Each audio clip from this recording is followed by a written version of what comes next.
अब भगवान फिर से ज्ञान विज्ञान योग शुरू करते हैं, जिसका नाम दे दिया 9वां अध्याय। तो अब हम शुरू करेंगे 9th अध्याय, 9वां अध्याय, जिसमें 34 श्लोक हैं। और यहाँ इसका नाम दिया है राज विद्या राज गुही योग।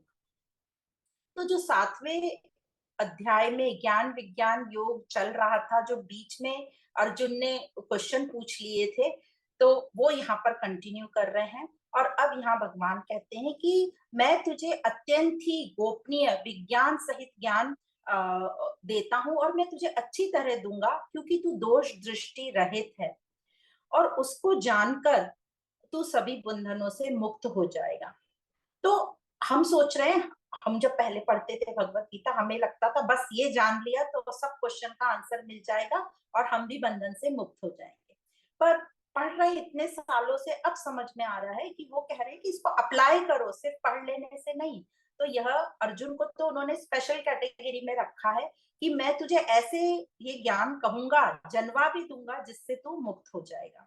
तो यह जो ब्रह्म तत्व की महिमा कहने के लिए उसको गुहितम योग, राज विद्या राज गुही योग का है, गुहितम का है। गुहितम का मतलब है वह तत्व अत्यंत ही गोपनीय है, सीक्रेट है, और तू दोष दृष्टि रहित है। मतलब तू ये ज्ञान ऐसे कोई भी अपनी सीक्रेट चीज थोड़ी ना बताई जाती है, उसी को बताई जाती है जिस पर आपका पूरा कॉन्फिडेंस है, आपको जो पता है कि वो शुद्ध है, वो इसको जजमेंटल तरीके से नहीं देखेगा। तो तू दोष दृष्टि रहित है, अर्जुन को कह रहे, इसलिए मैं तेरे सामने यह अत्यंत ही गोपनीय बात को अच्छी तरह से कहूंगा। तो इसको इसीलिए गुही बोला है कि वो गोपनीय है। और इसको राज विद्या क्यों कहा है? वो इसलिए कहा है क्योंकि यह जो विज्ञान सहित ज्ञान संपूर्ण विद्याओं का राजा है, ऐसा बोला है। और इसको ठीक तरीके से जान लेने के बाद कुछ और जानने को बाकी नहीं रहेगा। अब कुछ और जानने को मतलब ये ज्ञान की बातें, ये सृष्टि और जीव की बातें और परमात्मा की बातों की बात कर रहे हैं, कि और कुछ जानने को बाकी नहीं रह जाएगा, क्योंकि ये अपने आप में ही पूर्ण है, दिव्य है, सत्य है, सरल है, सुखम है, हमको सुख देने वाला है। और इसका स्वभाव है परम आनंद देने का, उत्तम है, अव्यय है, मतलब अविनाशी है, इसको आपसे कोई छीन नहीं सकता, इसका कभी नाश नहीं होगा। और दुराचारी से दुराचारी व्यक्ति भी इस ज्ञान से उन्नत अपने आप को कर सकता है। तो ये बहुत अच्छी बात बताई कि ये कैसे, ये जो ज्ञान है दुराचारी, हमें लगता है ना हमारे में तो बहुत दोष है, हम कैसे करेंगे। तो फिर से भगवान हमको इंस्पायर कर रहे हैं कि कोई भी इस ज्ञान को ले सकता है और अपनी उन्नति कर सकता है। और फिर इसको राज गुहितम इसलिए कहा है क्योंकि संसार में जितनी भी रहस्यमयी, मतलब गुप्त जितनी भी बातें हैं, उन सब बातों का ये राजा है, क्योंकि इससे बड़ी दूसरी कोई रहस्यमयी बात है नहीं। अब लगता है कैसे नहीं है रहस्यमयी बात? क्योंकि अभी तक वो जो तत्व है, ब्रह्म तत्व की खोज अभी भी जारी है। सभी वैज्ञानिक, सभी दार्शनिक, सभी धार्मिक अभी भी इसी खोज में है कि वो तत्व कहाँ है, कैसा। अब जो धार्मिक है उन्होंने तो मान लिया यही ब्रह्म है, और वो श्रद्धा से, उनकी श्रद्धा काम कर रही है। पर आज हम देखते हैं हमारे बच्चे या बहुत लोग बता पूछते हैं, बोलो बताओ तुम्हारा भगवान कहाँ है, दिखाओ, नहीं दिखता तो वो नहीं मानेंगे। तो इस प्रकार वैज्ञानिक भी उस खोज में लगे कि प्रूफ कर पाए, दार्शनिक जो फिलोसोफर्स हैं वो भी उस खोज में है कि किसी तरह इसका प्रमाण बताएं, और धार्मिक ने तो श्रद्धा से मान लिया है, पर उनकी भी खोज कहीं ना कहीं जारी है। तो इस तत्व की खोज में लगे हुए हैं, और लगता है कि कम से कम हजारों साल, 10 25 50 हजारों साल लग जाएंगे इसका, इस तत्व का प्रमाण ढूंढने में, या कभी नहीं भी मिले, पता नहीं। तो इसलिए इसको गुप्त कहा गया है, राजगुहितम विद्या कहा गया है। इस राज विद्या का फल क्या है? तो हम देख रहे हैं इसको सिर्फ पढ़ लेने से ही हमें इतनी शांति मिल रही है।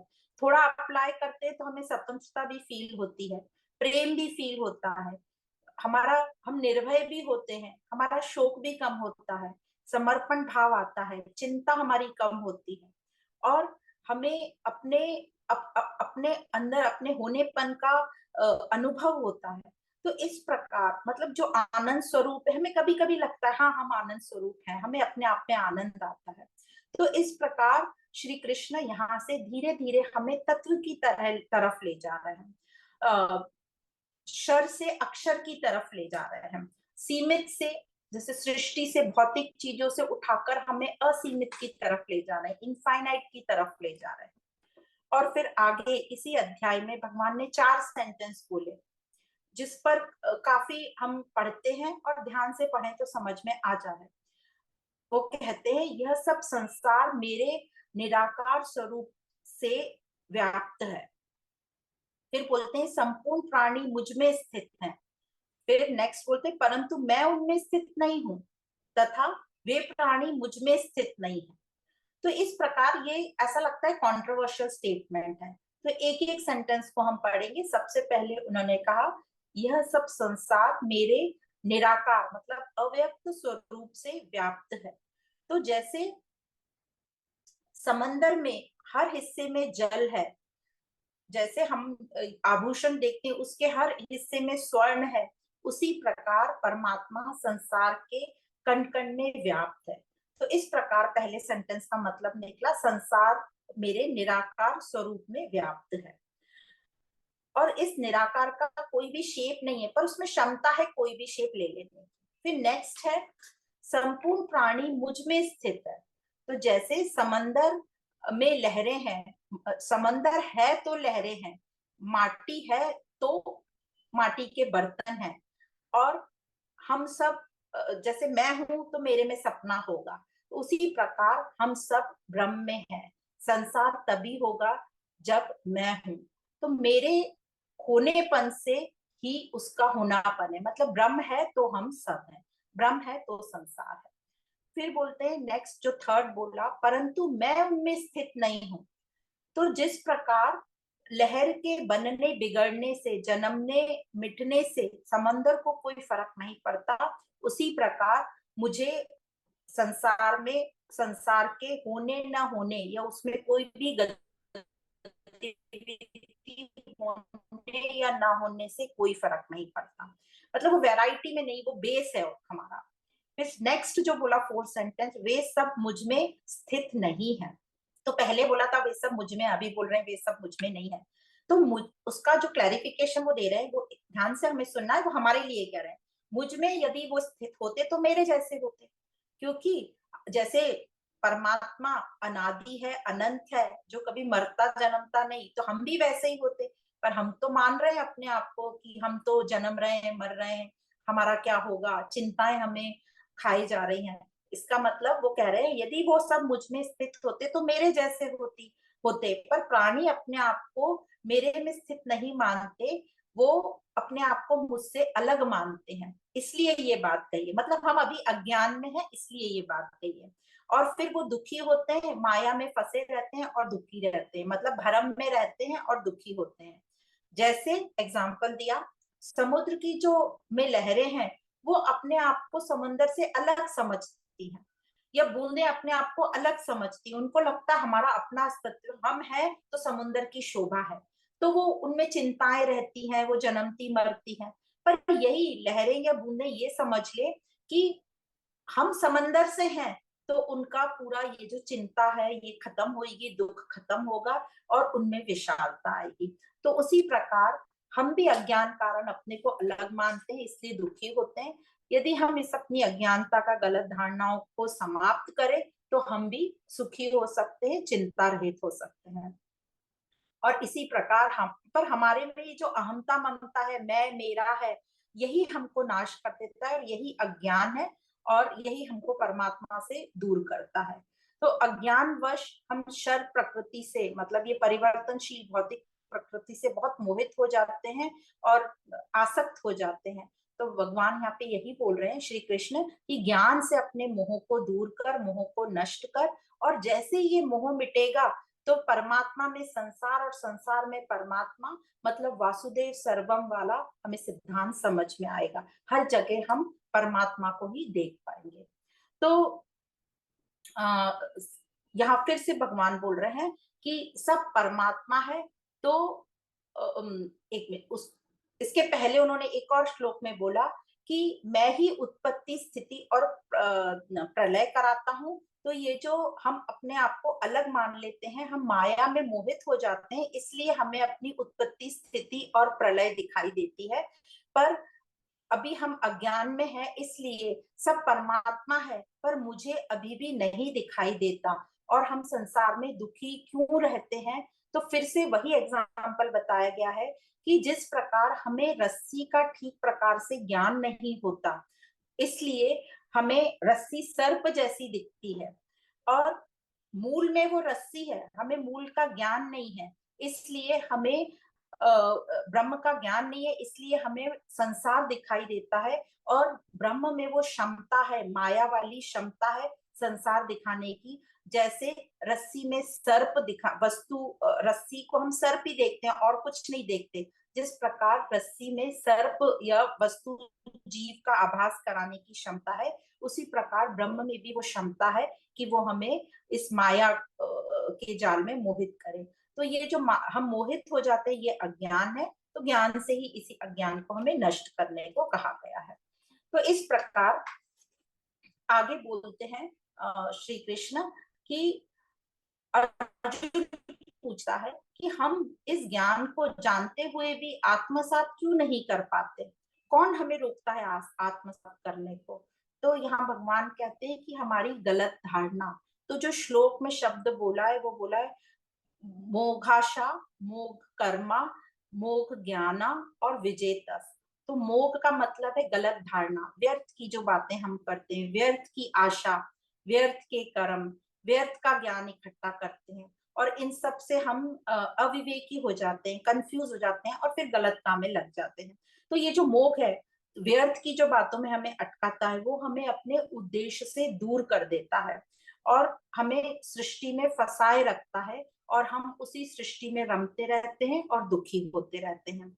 तो इस मोह को कैसे खत्म किया जाए, तो यहाँ पर श्री कृष्ण ने हमें जवाब दिया है कि नित्य निरंतर अभ्यास, दृढ़ निश्चय, लगन और प्रेम के साथ जो हम अभ्यास करते रहेंगे, नित्य युक्ता। फिर दिया है सततम कीर्तन, मतलब सब में अच्छा देखो, स्वीकार भाव रखो, वही परमात्मा को देखना है। नमन, मतलब हम ईगो हमारा हम ड्रॉप करना, अहंकार रहित, बल्कि तेरी मर्जी। उपासते, मतलब अपने लक्ष्य को ऊंचा रखो। अभी तक हमारे संसारिक लक्ष्य थे, अब हमें संसार के लक्ष्य के साथ अपने अपना जो हमारे मनुष्य जीवन का उद्देश्य है वो लक्ष्य रखेंगे। तो इस प्रकार पूरे श्रद्धा के साथ, उत्साह के साथ नित्य निरंतर अभ्यास करते रहेंगे, ज्ञान के साथ चलते रहेंगे, मतलब ज्ञान यज्ञ करेंगे, तो हम अपने स्वयं तक पहुंचेंगे, अपने स्वयं के स्वरूप को जानेंगे। तो इस प्रकार कृष्ण ने हमको बताया और आगे बताया कि मैं ही मूल हूँ, मैं ही माता पिता सखा दादा सब मैं ही हूँ, मैं ही साक्षी भाव हूँ, अमृत और मृत्यु भी मैं ही हूँ, परिवर्तन भी मैं ही हूँ, सत असत भी मैं ही हूँ। तो जब हमारे कर्म निस्वार्थ भाव और शांति, उसका रिजल्ट रहेगा, निस्वार्थ भाव में हम काम करेंगे, तभी हम शांति को पाएंगे, तभी हमारे पुण्य इकट्ठे होंगे और तभी हम आगे की तरफ बढ़ सकेंगे। तो जहां हम इन्वेस्ट करेंगे वैसा ही हमें रिटर्न मिलेगा। तो जो निष्काम कर्म करेगा, मतलब जो मुक्ति की चाह, अब निष्काम कर्म का मतलब है बिना कोई डिजायर के काम करना, मतलब बिना कोई इच्छा होना। पर मुक्ति की इच्छा यहाँ वेदों के धर्म के साथ जाती है कि मुक्ति की इच्छा तो करना यहाँ पर इसको दिया गया है कि वो हम कर सकते हैं। तो बाकी कोई भी इच्छा नहीं, सिर्फ मुक्ति की इच्छा रखना, या मुझे परमात्मा से मिलना है या स्वयं से मिलना है, वो इच्छा यहाँ पे उसको ठीक बताया गया है। कई लोग इस पर हंसते हैं कि निष्काम बोला है पर फिर भी मुक्ति की इच्छा है, पर मुक्ति की इच्छा धर्म और वेदों के हिसाब से कही गई है। तो इस प्रकार निष्काम कर्म करते हुए, मुक्ति की इच्छा रखते हुए हम ज्ञान यज्ञ करेंगे, तभी ये पॉसिबल होगा। और आगे श्री कृष्ण कहते हैं, जो मेरा चिंतन करता रहेगा, इस प्रकार जो मेरा नित्य निरंतर चिंतन करता रहेगा, उसका भार मैं उठाऊंगा। योगक्षेम वहम्यम, मतलब योगक्षेम मतलब अप्राप्त की प्राप्ति, और वायम मतलब जो प्राप्त है ऑलरेडी उसकी रक्षा करना। इसका एक और मीनिंग निकलता है, योग मतलब हमारे में आध्यात्मिक स्थिरता, एकाग्रता, शेम मतलब लौकिक। तो इस प्रकार जो भी हम मीनिंग ले, भगवान कह रहे इस प्रकार जो नित्य निरंतर चलता रहेगा अभ्यास में, उसका भार मैं उठाऊंगा। अब एक और इसमें क्वेश्चन आता है, लोगों को लगता है कि भाई ये पूजा और ये नित्य निरंतर अभ्यास मतलब उनको लग रहा है पूजा करना वगैरह, इसमें तो बहुत सामग्री लगेगी, तो ये ब्रह्म की पूजा करने में तो पता नहीं क्या क्या सामग्री लगेगी और कैसे हम करेंगे पूरे प्रोसीजर के साथ। तो उसमें कृष्ण ने एक श्लोक में बोला है, पत्रम पुष्पम फलम तोयम भक्त्या प्रयच्छति, मतलब तो तुम पूजा मतलब मन बुद्धि से, पत्रम मतलब कर्मयोग, पुष्पम मतलब अपनी वासनाओं को, जैसे पुष्प हम भगवान के सामने चढ़ाते हैं तो चढ़ा देते हैं, उसको छोड़ देते हैं, मतलब वासना ऐसे छोड़ देना है। फलम, जो हम फल के लिए इतनी आसक्ति रहती है, उस फल का त्याग, फल हम सब में बांट देते हैं। और तोयम मतलब जो हम भगवान को जल चढ़ाते हैं, मतलब उसका है, वो कह रहे समाधि के उससे कंपेयर किया है जल को चढ़ाना। तो जो इस प्रकार फलम पुष्पम तोयम लाना नहीं पड़ेगा कहीं से, हमें मन बुद्धि से कर्म योग, ज्ञान योग, ध्यान योग के साथ इस प्रकार जो प्रयत्न करेगा, भक्ति व प्रयत्न करेगा, मतलब प्रेम से, भक्ति मतलब प्रेम से जो भजते हैं वो मुझ में है और मैं उनमें हूँ। तो अभी जो शुरुआत में कहा था वे सब मुझ में है पर मैं उनमें नहीं हूँ, अब वो बोल रहे हैं ऐसे जो भजते हैं वे मुझ में है और मैं उनमें हूँ, मतलब ब्रह्म सत्य है, अहम ब्रह्म अस्मि पर हमें यहाँ तक पहुंचाया है। तो अहम ब्रह्मस्मि हमने उपनिषद में ये महावाक्य पढ़ा था, बृहदारण्यक उपनिषद में, वहां से ये लिया गया है। तो मेन प्रैक्टिस हमको क्या करनी है, डिटैचमेंट की प्रैक्टिस, आसक्ति रहित हमें होना है। तो अब हमें देखना है कहाँ कहाँ हमारी आसक्ति है। हम देख भी रहे अपने डे टू डे लाइफ में, अपने बच्चों के साथ और भी अपने घरों के साथ, अपने प्रॉपर्टी के साथ, अपने बिजनेस के साथ, कहाँ कहाँ हम आ सकते हैं और हमें कहाँ वो दुख दे रहे हैं, उस पर हमें काम करना है। अब कई लोगों को लगता है कि हमारे तो बहुत दोष हैं, जैसे पहले भी कहा, तो हम इस ज्ञान से कैसे हमको लगेगा ये ज्ञान, पर भगवान कह रहे हैं ये ज्ञान सभी के लिए है, दुराचारी से दुराचारी भी इस ज्ञान मार्ग पर चल सकता है, अपने आप को बदल सकता है। बहुत बड़े बड़े एग्जाम्पल है, वाल्मीकि, अजामिल, अंगुलीमाल, ये सब एग्जाम्पल है, ये सब पहले दुराचारी के रास्ते पे थे और ये ज्ञान से सब बदल गए। तो और तुम भी इसको अप्लाई करो, कोई भी इसको यूज कर सकता है। और आखिरी श्लोक में कहते हैं भगवान, मन मनाभव मद भक्तो मध्याजी माम नमस्कुरु, मतलब मन बुद्धि मुझ में लगा, अपना लक्ष्य ऊंचा रहो, अपनी मेहनत करते रहो, कमिटेड रहो, अभ्यास करो और फिर तुम मुझे पालोगे। तो इस प्रकार हमको बताया है कि कैसे हमने इस राज विद्या का, राजगुही योग से इस ये कीमती से कीमती ज्ञान का हमें यूज करना है, हमें तत्व को जानना है। तो इस प्रकार यहाँ पे ये 9वां अध्याय समाप्त होता है।